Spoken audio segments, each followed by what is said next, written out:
संदेश लेने वाले, संदेश लेने से प्रजा बन जाते हैं। तो 10 करोड़ प्रजा की गिनती बताई या पुरुषार्थ करने वालों की गिनती बताई? प्रजा की गिनती बताई। तो यहाँ भी जो 10 करोड़ गिनती है वो प्रजा वर्ग की आत्माओं की गिनती है। 2 करोड़ तो सन 76 में ही पूरे हो गए थे। 1 करोड़ की संख्या ज्ञानामृत पत्रिका में सन 73 की बताई गई है। जब दिल्ली के रामलीला ग्राउंड में मेले की शुरुआत हुई थी,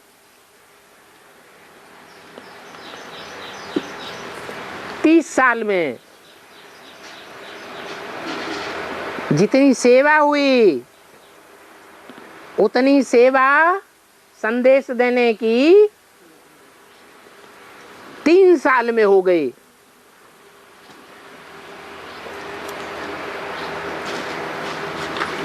चौहत्तर, 75, 76 मेलों से। तो मेलों में मेला इकट्ठा होता है या राजवर्ग की आत्मा इकट्ठी हो गई? मेला इकट्ठा हुआ। और बाबा शरीर और निराकारी उसका और जो दोनों का शरीर नहीं रह गया तो क्या रह गया? आत्मा रह गई। जो बिंदी है वो ही निराकार है, वो ही निराकार अशरीरी है। शरीर आ माने नहीं, शरीरी माने शरीरधारी। जो शरीरधारी नहीं है तो कार क्या रह गया? आत्मा रह गई। अशरीरी कहो, निराकारी कहो, बिंदी कहो, बात एक ही है।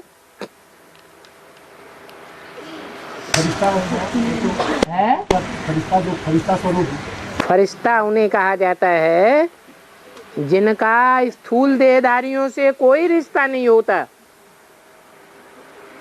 क्योंकि उनका स्थूल शरीर होता ही नहीं है, उनका सूक्ष्म शरीर होता है। और सूक्ष्म शरीर हल्का होता है या भारी होता है? हल्का होता है। इसलिए दिखाते हैं ऊपर में है सूक्ष्म वतन। हल्की चीज ऊपर होगी या नीचे होगी? हल्की चीज ऊपर होगी और भारी होगा तो नीचे आएगा। और फरिश्ता स्वरूप अपने को बनना है।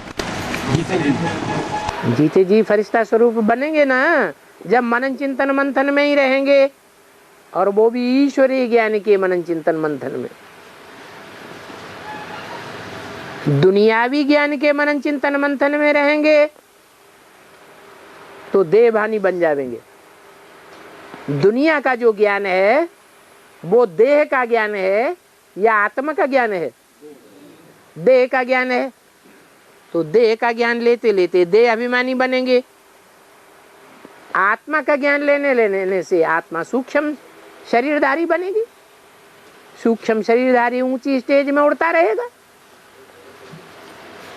तो शरीर रहते भी हम सूक्ष्म वतनवासी बन सकते हैं, मनन चिंतन मंथन की दुनिया में ऊंची स्टेज में रह सकते हैं। उनको कहा जाता है फरिश्ता। फर्श की दुनिया वालों से उस समय कोई रिश्ता नहीं रहता। और बाबा, बॉम्बे में जो 8 बम अभी खोले गए थे बेहद थे, तो उसमें जो 7वां बम है उसमें लिखा गया है कि शास्त्र अगर झूठे हैं, जो 7वां पॉइंट है, शास्त्र अगर झूठे हैं तो ब्रह्मा, बाबा जी का बार बार क्यों कर रहे हैं कि ब्रह्मा जी उत्तर आए तो हम शास्त्र को नहीं छोड़ेंगे। ये बाबा मुरली पॉइंट है या अवैध ध्वनि का पॉइंट है? अरे मुरली में ही तो बोला है कि ब्रह्मा भी उतरा है तो भी हम नहीं मानेंगे। कौन कहते हैं? ये कहते कौन हैं कि ब्रह्मा भी उतर आए तो भी नहीं मानेंगे? दुनियावी पंडित, गुरु, आचार्य, सन्यासी, उन्हें शास्त्रों पर इतना भारी विश्वास है कि हमने 2500 वर्ष जो शास्त्रों के आधार पर भक्ति की है, वो भक्ति हमारी निष्फल नहीं जा सकती।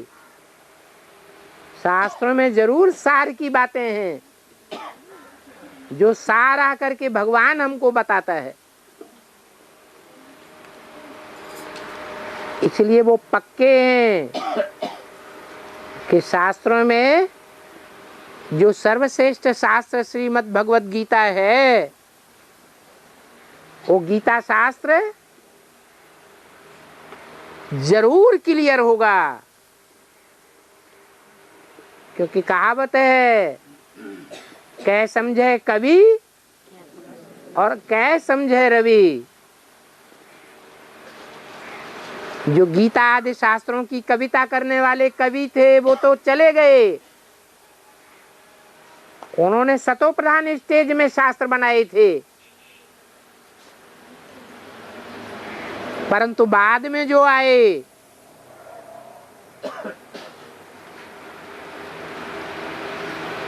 वो सतो प्रधान स्टेज वाले थे या गिरती कला वाले थे, तो उन्होंने अर्थ का अनर्थ कर दिया। वो कवि तो रहे नहीं जो न शास्त्रों का सही अर्थ करते, अनर्थ करने वाले बहुत आ गए। अंत में ज्ञान सूर्य रवि को ही आना पड़ता है, और वो आकर के सब शास्त्रों का सार बताए देते हैं। तो सब शास्त्रों का रहस्य खुल जाता है। नंबर वार, यज्ञ के आदि में भी क्या सुनाई जाती थी? गीता ही सुनाते थे, गीता के अर्थ बैठ करते थे, जो आदि में सो अंत में क्लियर हो जाएगा। और बोले बेगर पुरुषार्थ बेगर क्लास में तो लोग संदेश लेके चर्चा के अंत में आ जाए। बेगर पुरुषार्थ और बेगर क्लास और सिर्फ संदेश ले चर्चा के अंत में आ जाए। त्रेता के अंत में क्या, सतयुग के आदि में भी प्रजा वर्ग वाले आ जाएंगे, जो सिर्फ संदेश लेके चले जाते हैं। त्रेता के अंत में भी प्रजा वर्ग वाले होंगे, और सतयुग के आदि में भी प्रजा वर्ग वाले होंगे, और सतयुग के आदि के पहले जन्म से पहले जो संगम युग में स्वर्णिम स्वर्ग होगा, उसमें भी प्रजा वर्ग वाले होंगे। तो कौन सी प्रजा सबसे जास्ती ज्ञानी होगी?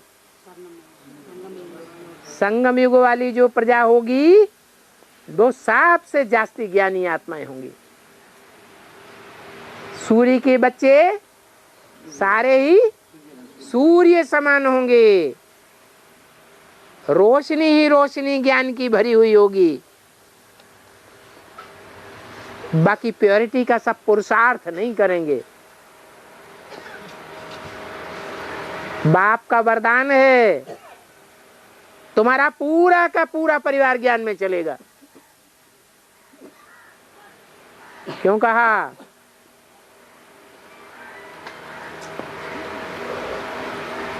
क्योंकि जो परिवार है, परिवार के भांतियों के बीच में रहते हैं हम, तो कुछ न कुछ ज्ञान की भू भू करते रहते हैं या नहीं? वो सुनते हैं या नहीं सुनते हैं? तो ज्ञान तो उनमें शुरुआत से ही सुना जा रहा है। विश्वास पक्का तब होता है जब बाप की प्रत्यक्षता हो जाती है संसार में, तो वो भी ज्ञान में चलने लग पड़ते हैं। उनको भी ये फकुर पैदा होता है कि मेरे परिवार में कोई ऐसा निकला जो भगवान को पहचाना। भले हमने नहीं पहचाना, लेकिन मेरे परिवार का खून कोई ऐसा है जिसने ध्रुव मिसल प्रहलाद मिसल भगवान बाप को पहचान लिया।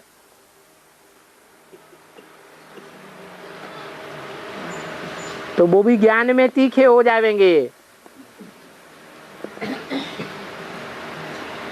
संगम युग की प्रजा होगी या सतयुग त्रेता की प्रजा होगी? वो संगम युग की प्रजा होगी। वो कितने होंगे? कितने होंगे ये अभी तक पता ही नहीं चला। 9 लाख होगा। 9 लाख तो वो भूत प्रेत भी हैं उसमें जो प्रवेश करते हैं। आगे जो है पवित्रता करेंगे 16,108 हैं जो राज परिवार में आते हैं। प्रजा सिर्फ राजा की ही बात मानती है या राजा के परिवार वालों की भी बात मानने के लिए तैयार हो जाती है? परिवार की भी बात चलती है। यथा राजा तथा प्रजा बन जाती है। भगवान ने जो संत गए उस संत का नाम पंचजन्य है। 5 जन्य, पंच हैं 5 पांडव, और 5 पांडवों से जो पैदा जन माने जनन पैदा हुआ। 5 पांडवों का बाप कौन है? बाप पंडा। जो बाप बनता है उसे कभी बच्चा भी बनना पड़ता है कि नहीं? जो बच्चा सो बाप, बाप सो बच्चा। तो जिसमें प्रवेश करते हैं वो पांडवों का बाप है। उसका मुख ही पांचजन्य है। क्या? जो झाड़ में 10 जड़ें दिखाई गई हैं, जो रावण के 10 मुख दिखाए गए हैं, जो दशरथ के 10 रथ कहे जाते हैं, उनका बेटा का नाम क्या है? राम। तो बेटा पहले पैदा होता है या बाप पहले पैदा होता है? बाप पहले होता है। माने इस ज्ञान यज्ञ में राम वाली आत्मा पहले प्रत्यक्ष होती है, राम बाप पहले प्रत्यक्ष होता है, या उसको बेसिक में पालना देने वाले पहले प्रत्यक्ष होते हैं? पालना देने वाले पहले प्रत्यक्ष होते हैं। वो है 10 रथ, 10 झाड़ की जड़ें, उनमें 5 पांडवी जड़ें हैं जो भारतवासी हैं, और 5 विदेशी जड़ें हैं जो भारतवासी नहीं हैं, वाम मार्गी हैं, विदेशी हैं।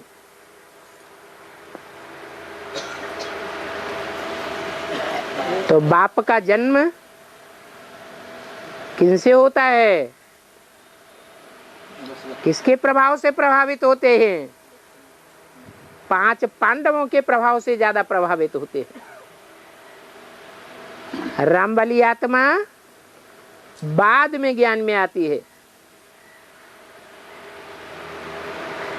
उन 5 पांडव जो नारायण बनने वाली आत्माएं हैं सतयुग में, उनसे पालना पाती है। पालना देने वाले को भी बाप कहा जाता है।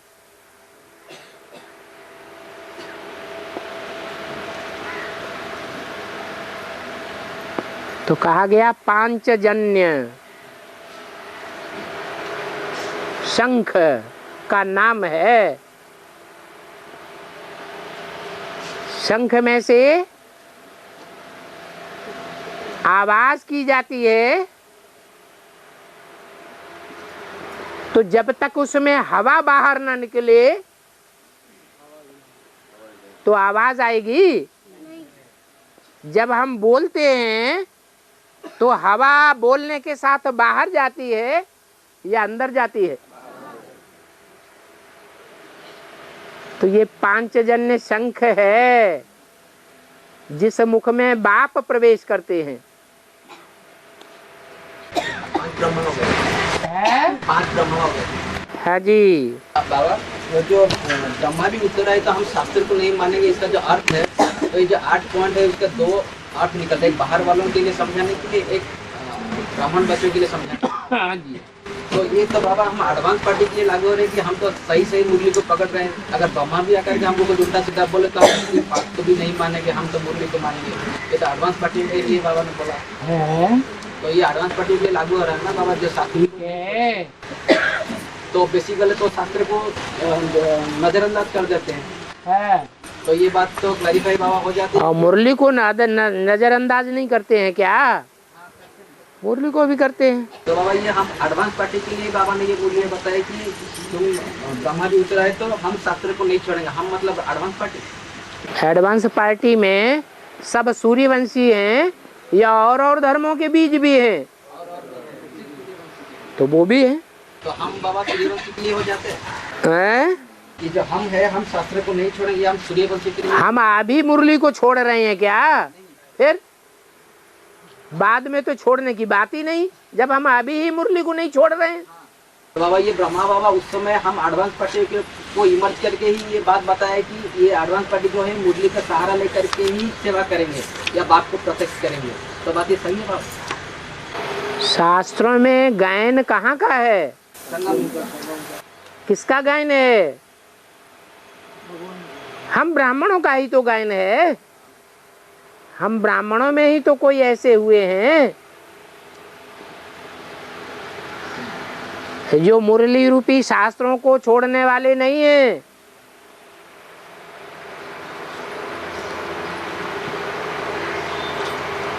बाप की वाणी को छोड़ने वाले नहीं हैं। मुरली से प्यार माना मुरलीधर से प्यार, छोड़ कैसे देंगे? आत्मा का जो कवर है शरीर तो बदली होता है, लेकिन कुछ प्रमाण मिला हुआ है कि जो स्त्री चला स्त्री ही देता है, पुरुष चला पुरुष ही देता है। नहीं, एक बार ज्यादा से ज्यादा हो सकता है कि किसी में स्त्री जन्म के संस्कार ज्यादा हैं, स्त्रीत्व के संस्कार ज्यादा हैं, तो दोबारा स्त्री का जन्म ले सकता है। पुरुषत्व के संस्कार ज्यादा हैं तो दोबारा पुरुष का जन्म ले सकता है, लेकिन तीसरी बार बदलना ही पड़े। इससे जास्ती जन्म नहीं हो सकते लगातार स्त्री या पुरुष के।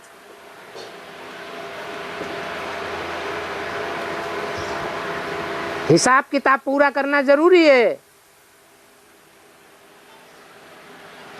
पुरुष जास्ती सुख भोगता है स्त्री से या स्त्री जास्ती सुख भोगती है पुरुष से?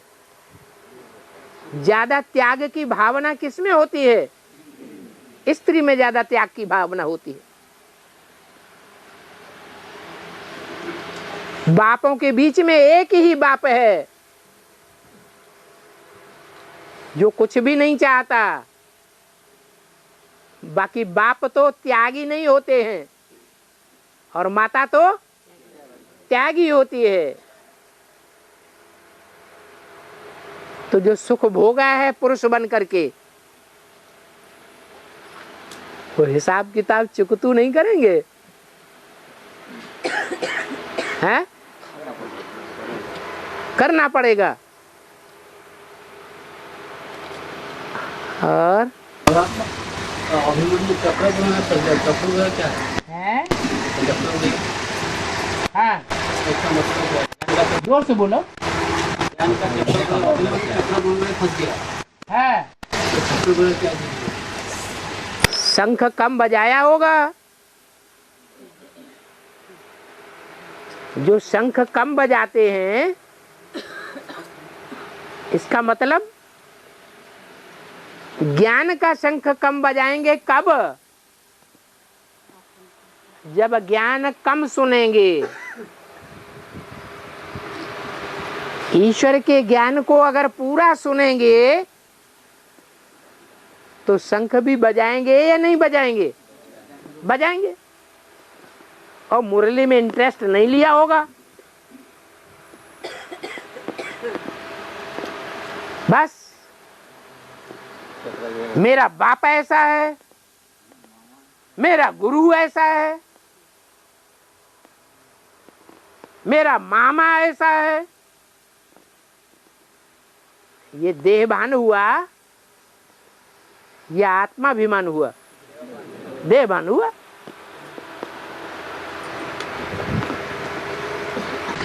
गोपी और शिव शक्ति के बीच में अंतर क्या है? गोपी और शिव शक्ति के बीच में अंतर क्या?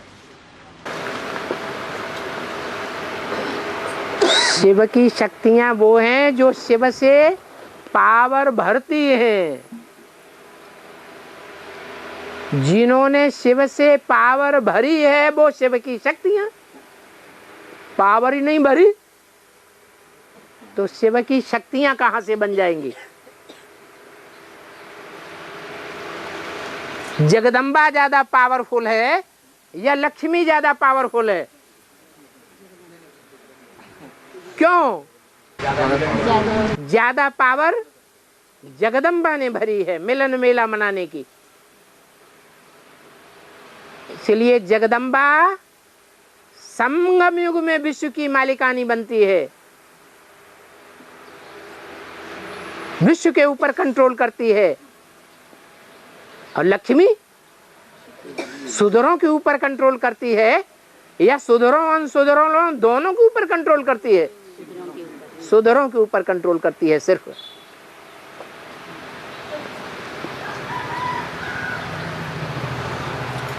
तो शिव शक्ति बात अलग और गोपी माने गुप्त, जिसका संबंध गुप्त है, दुनिया वाले नहीं जानते, जिसका पुरुषार्थ गुप्त है।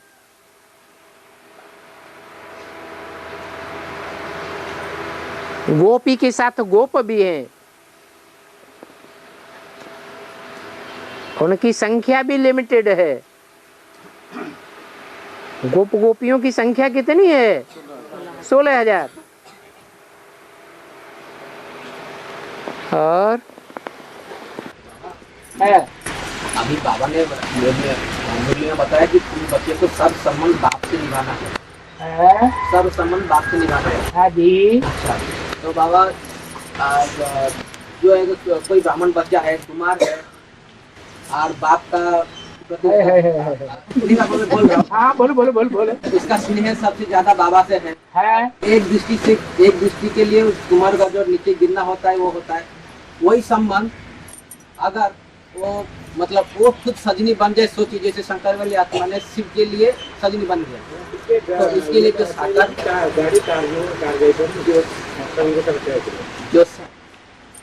साकार माध्यम है अभी हम ब्राह्मण बच्चों के लिए, तो वो संबंध के लिए वो खुद सजनी बन जाए और बाप है परम पुरुष वो साधन बन जाए, तो सब संबंध में सजनी का संबंध बाप से तो कटअप हो गया, क्योंकि वो संबंध कुमार का उस संबंध में ना जाए बोल के ये संबंध कटअप किया है सजनी का संबंध।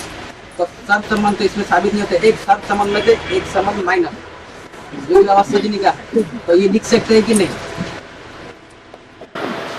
जिससे प्यार किया जाता है उसके समान बना जाता है या असमानता से प्यार हो जाता है? तो बाप सदैव निराकार है या साकार है? जो निराकार है तो जो प्यार करने वाला है उसको भी क्या बनना पड़े? कहाँ गलती हो गई? तो सजनी जो हो जाता है वो संबंध कैसे हो? गलती कहाँ हो गई? गलती हो गई ना, कान पकड़ो। और ये तो अनेक जन्मों के संबंध की बात है। इस सृष्टि पर सदा कायम कोई चीज नहीं है। सदा कायम तो एक शिव बाबा है। तो जब सदा कायम है तो उसके साथ साजन या सजनी का संबंध सदा के जन्मों में जोड़ा जा सकता है या नहीं जोड़ा सकता है? जोड़ा जा सकता है। ये छोटी बच्ची भी समझती है। तो यहाँ के एक जन्म की बात है या अनेक जन्मों की बात है? अनेक जन्मों की बात, लेकिन वो तब होगी जब अनेक जन्मों का कनेक्शन आत्म की स्थिति से जुड़ा होगा। अगर देवभान में रहे तो देवभान की प्राप्ति एक जन्म के लिए है या अनेक जन्मों के लिए है? एक जन्म के लिए प्राप्ति, और वो भी यहाँ संभव नहीं है। क्यों? क्योंकि बाप बन करके आता है या वास्तव में माँ बन करके आता है?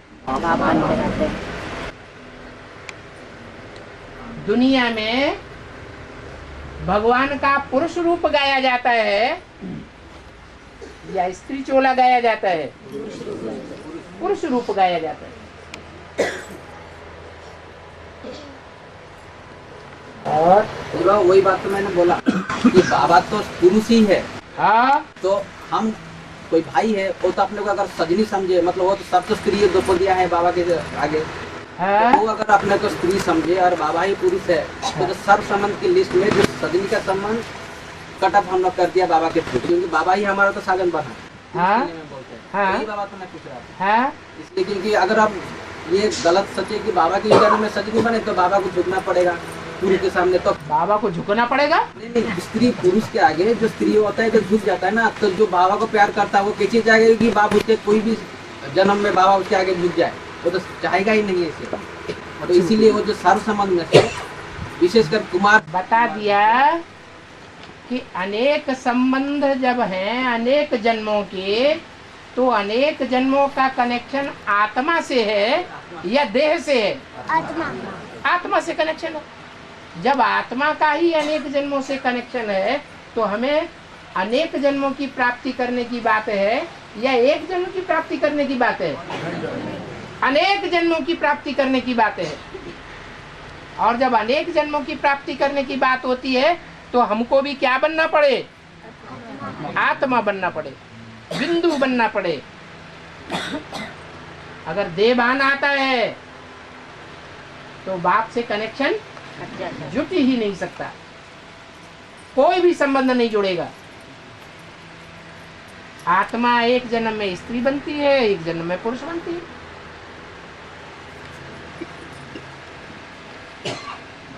हाँ। जो ब्रह्मा के पहले जटेंगे पहले साक्षात्कार हुआ तो उसी टाइम शिव बाबा थे क्या?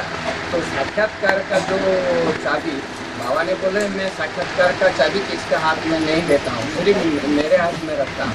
तो उसी टाइम तो शिव बाबा ही नहीं थे जगह के आदि साक्षात्कार जो ब्रह्मा बाबा को हुआ। चलो ब्रह्मा बाबा की बात छोड़ दो। भक्ति मार्ग में सूरदास को, तुलसीदास को, रैदास को, मीरा को साक्षात्कार हुए तो शिव बाबा ने साक्षात्कार कराए या ड्रामा प्लान अनुसार स्वतः ही उनके पुरुषार्थ के अनुसार साक्षात्कार की नूद हुई पड़ी थी? ऐसे ही ब्रह्मा के लिए है।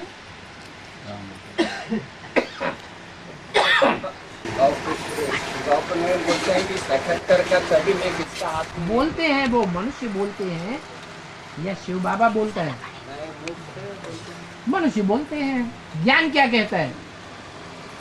परम धाम में बैठ करके कराता है या यहाँ संगम युग की बात है? संगम युग में सारा कार्य व्यवहार नूद होता है।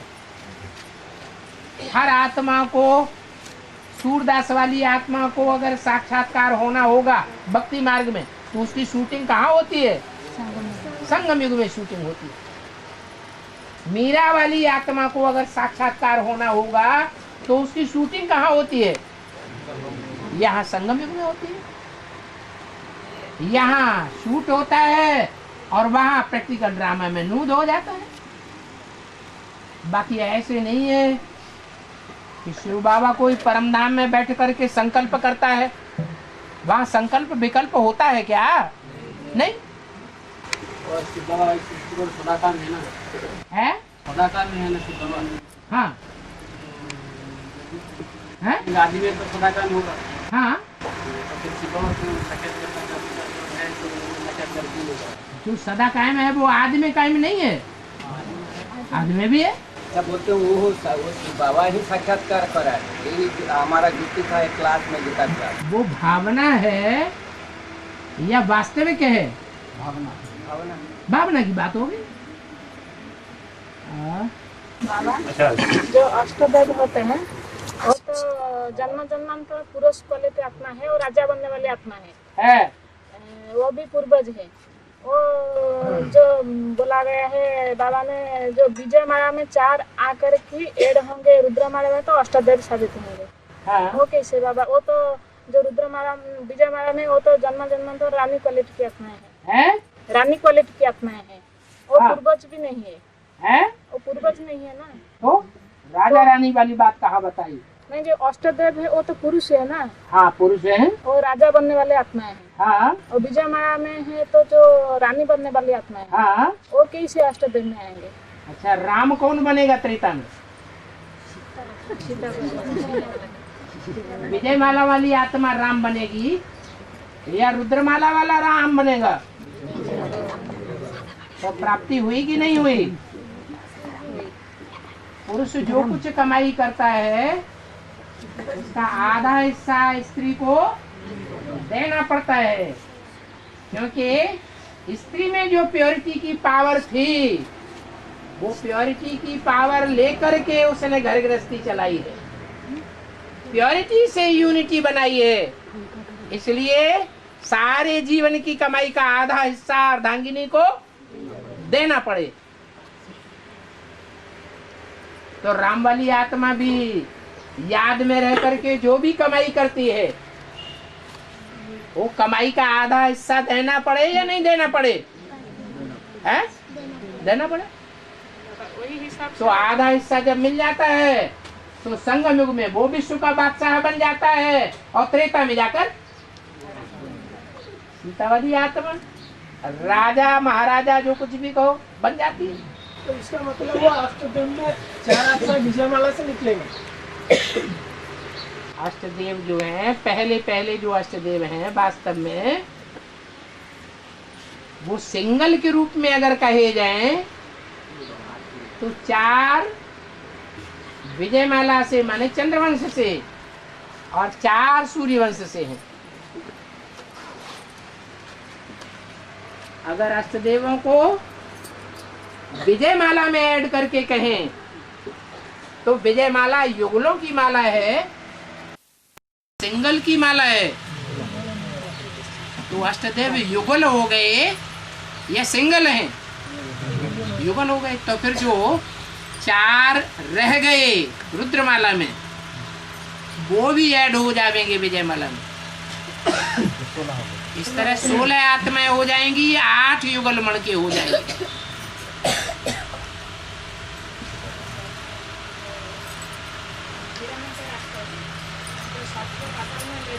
हैं? हिरण्य की राक्षस जो है, हिरण्याक्ष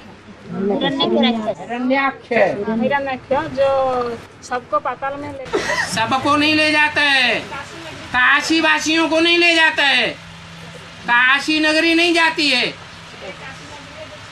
हैं? काशी नगरी जो है वो छिटक जाती है, छिटक जाती है। हाँ और भगवान स्वर अवतार लेकर के वो पृथ्वी को उद्धार करता है। हाँ जी। उसका मतलब इसका मतलब यही हुआ कि जो काशी नगरी वाले हैं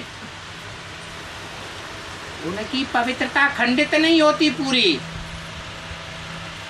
वो इस सृष्टि पर रह करके ही नई सृष्टि रचना रचते हैं, बाकी सब गड्ढे में चले जाते हैं। माने उनकी पवित्रता खंडित हो जाती है।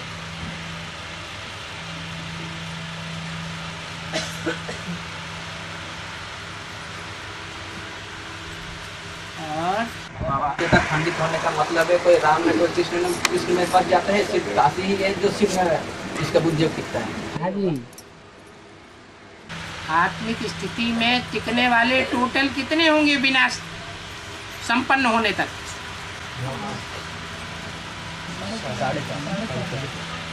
4.5 लाख होंगे जो जीते जी आत्मिक स्थिति में टिकेंगे। आज जो बोला ये काशी में वास करना है, काशी में वास करना, और बोला कि बाप ही तुम्हारा बसा है, बाप ही बाप को ही याद करो और काशी में निवास करो, इसमें अंतर क्या है? शिव के साथ काशी नहीं है क्या?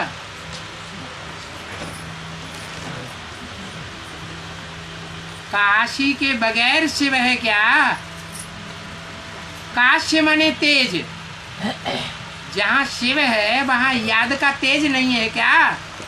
फिर क्या बात, अलग करने की बात ही नहीं।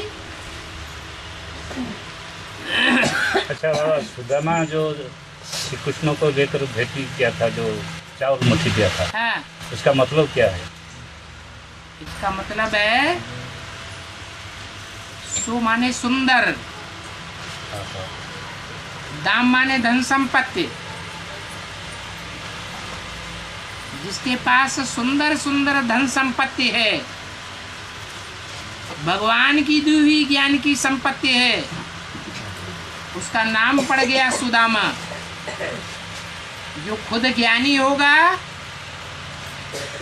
वो ज्ञानी तो आत्मा मुझे विशेष प्रिय है। जो विशेष प्रिय आत्मा है भगवान उसको अपने से भी आगे बढ़ाएगा या पीछे रखेगा? अपने से भी आगे बढ़ाता है। तो माला जो संगठन की यादगार है, वो संगठन की यादगार 2 मालाएं हैं। एक है रुद्रमाला और एक है विजय माला। दोनों प्रकार की आत्माओं का संगठन रूपी चावल रूपी आत्माएं भगवान को अर्पण करने की निमित्त सुदामा वाली आत्मा बनती है। इसलिए 2 मुट्ठी चावल प्रसिद्ध है कि भगवान को 2 मुट्ठी चावल दिए। ये ज्ञानी तू आत्माओं का काम है। क्योंकि रुद्रमाला बनती है तब ही विजय माला का आवाहन होकर के आप विजय माला प्रत्यक्ष होती है। रुद्रमाला अगर पहले नहीं बनेगी तो विजय माला भी मैदान में नहीं आ सकती। बाबा, जब पांडव में अज्ञातवास किए थे तो शनि वृक्ष में अस्त्र शस्त्र रख के जाते हैं। शनि वृक्ष में अस्त्र शस्त्र रख के जाते हैं, इसका अर्थ क्या है? हाँ, उसका अस्त्र शस्त्र तब रखे थे जब पांडव 13वें वर्ष में अज्ञातवास में गए थे।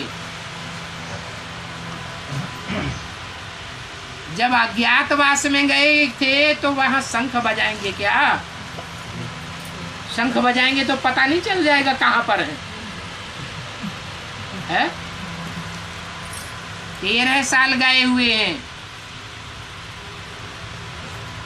98 के बाद व्यक्तवाणी में बाबा ने बोला दुनिया वालों के सामने बाप दादा गुप्त हो गए और तुम बच्चों के सामने बाप दादा प्रत्यक्ष हो गए। तो पहला पांडव है कौन? बाप दादा ही तो पहला पांडव है, जिसमें पंडा बाप प्रवेश करता है। तो 98 के बाद 99 से गिनो 12 साल कब पूरे हुए?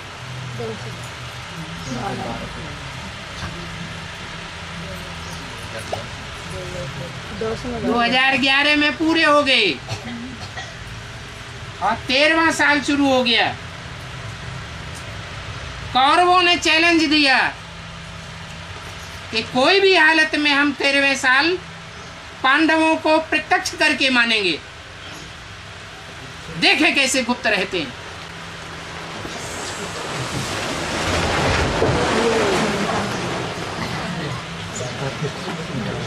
रोशनी आ गई प्रत्यक्ष होने के लिए।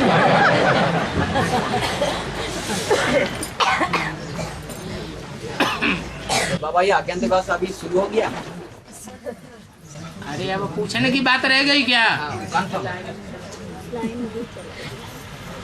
पांडवों का बीज पंडा कोई तो होगा। तभी गुप्त रखने की बात है।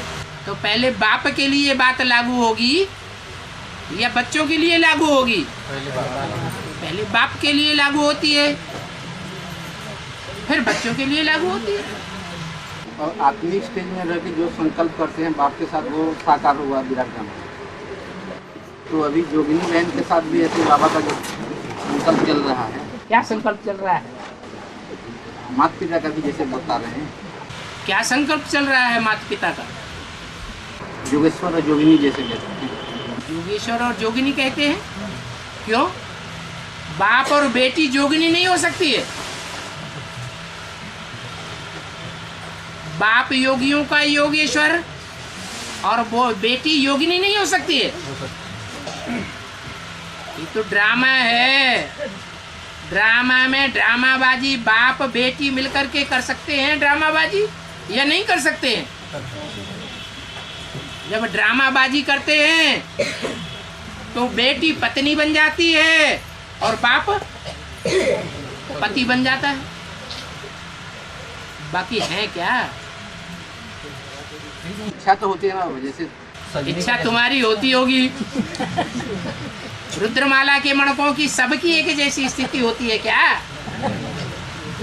रुद्रमाला के जो मणके हैं वो सब एक स्टेज वाले हैं या अलग अलग धर्म वाले हैं? अलग अलग धर्म वाले हैं। जैसी जिसकी भावना।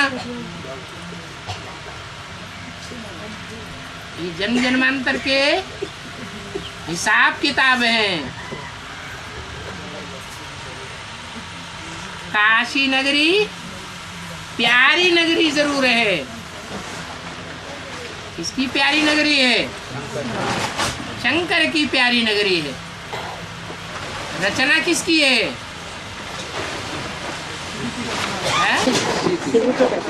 तो रचना है तो बच्ची हुई या पत्नी हुई? बच्ची हुई। बाकी नाटकबाजी में ये नाटकबाजी आ जाती है। इसको शास्त्रों में अत्रि और अनुसुईया नाम दे दिया है। और इस मुरली में आया, मुझे बुलाते ही है पावन दुनिया की स्थापना और पति दुनिया का विनाश करने आओ। इसलिए महाकाल भी कहते हैं। हाँ, महाकाल का भी मंदिर होता है। हाँ, काल के मंदिर तो देखते हो ना, वो तो रोज काल होता है। शिव को काल कहेंगे, हाँ। फिर महाकाल को। जब दोनों मिल जाए, शिव और जिसमें प्रवेश कर दे वो, हाँ। और पांडव का जो आज्ञातिवास शुरू होगा, हाँ, पहले पांडव बाप तो दुख होंगे, पर पांडव बच्चों से मिलन मेला मनाएंगे ना। हाँ? आज्ञातिवास शुरू होगा तो पांडव बाप जो है वो तो अभी गुप्त हो जाएंगे। अज्ञातवास में तो पांडव बच्चों से तो मेरा बाप गुप्त हो जाएगा, अज्ञात हो जाएंगे हमारी दुनिया की नजर से। और भी जितना भी चले थे और बाप दादा बताया, पन्ना बाप नहीं बताया। बाप दादा, हाँ जी, उसमें दोनों आत्माएं आ जाती हैं। तो पांडव बच्चों से तो जब हम बाप दादा कहते हैं तो अलग बात, और जब शिव बाप कहते हैं तो अलग बात, और शिव बाबा कहते हैं तो अलग बात। ये तीनों शब्दों का अर्थ एक ही नहीं है। और अभी का मतलब बाप दादा गुप्त होता है। बाप दादा माने दो कंबाइंड। किसका ज्यादा है? मैंने गुप्त होने